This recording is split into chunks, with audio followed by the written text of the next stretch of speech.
Hello friends and student, S के classes में आपका स्वागत है। आज लेके आए हैं आपके बीच फिर से मिशन ग्रुप डी। क्या है मिशन ग्रुप डी? देखिए, मिशन ग्रुप डी में मॉडल क्वेश्चन बोले थे करवा रहे थे, है ना। मिक्स क्वेश्चन पहले करवा रहे थे, अब स्टार्ट करेंगे अलग अलग। जैसे कि मिशन ग्रुप डी में क्या करेंगे, साइंस का लेंगे, उसके बाद फिर लेके लेंगे जीके और करेंट का, है ना। तो आज हम लोग क्या देखेंगे, मिशन ग्रुप डी में साइंस, है ना। तो ये मॉडल क्वेश्चन है, क्वेश्चन बैंक टाइप का है, मॉडल क्वेश्चन है ना।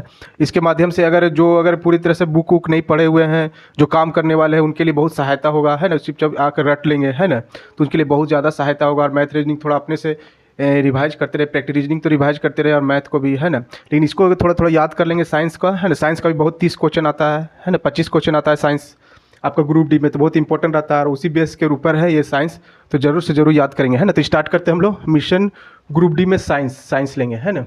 मॉडल क्वेश्चन 1, है ना। देखिए, सर्वाधिक गुरुत्वाकर्षण नियतांक जी, गुरुत्वाकर्षण नियतांक जी की खोज किसने की थी? बड़ा जी है, इसके खोज किसने की थी? Henry Cavendish. कौन की थी? Henry Cavendish. किसने की थी? हेनरी कैवेंडिश ने, है ना। विद्युत चुंबकीय प्रेरण क्या है? विद्युत चुंबकीय प्रेरण क्या है? प्रेरण क्या है? तो क्या है? कॉइल और चुंबकीय क्षेत्र के बीच, कॉइल और चुंबकीय क्षेत्र के बीच सापेक्ष गति के कारण विद्युत धारा का उत्पादन। कॉइल और चुंबकीय क्षेत्र के बीच सापेक्ष गति के कारण विद्युत धारा का उत्पादन क्या है? विद्युत चुंबकीय प्रेरण, है ना।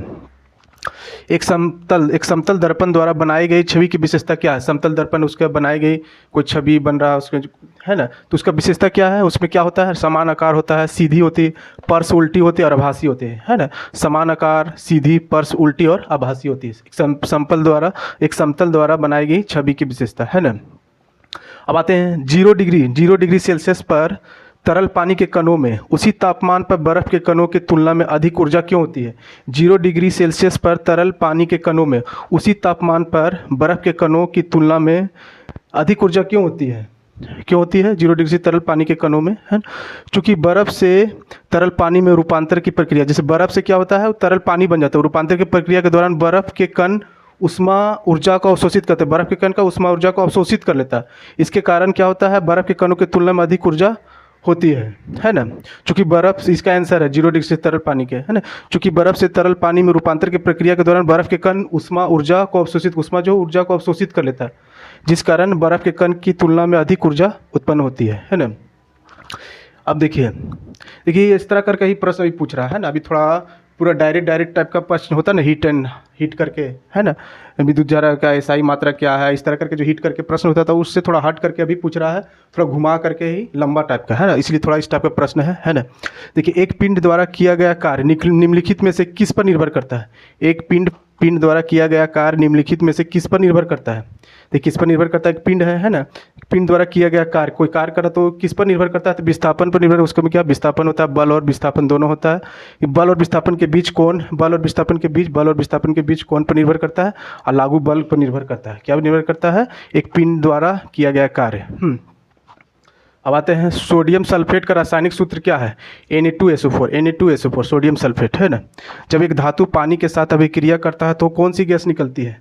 जब एक धातु जो है पानी के साथ, H2O पानी होता है, उसके साथ अभिक्रिया करता है, कौन सा गैस निकलती है? हाइड्रोजन निकलती है। क्या निकलती है? हाइड्रोजन। उसमें ऑक्सीजन भी रहेगा लेकिन हाइड्रोजन मारिएगा, है ना।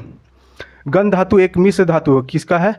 Cu है, Sn है, Zn है। Cu से copper, Sn steel, Zn zinc, है ना। Cu Sn Zn, ये तीनों मिश्र धातु है, जिससे क्या गन धातु बनता है। गन मेटल जिसको बनाते हैं हम लोग, कौन कौन सा मिश्र धातु रहता है? Cu रहता है, Sn रहता है और Zn रहता है ना।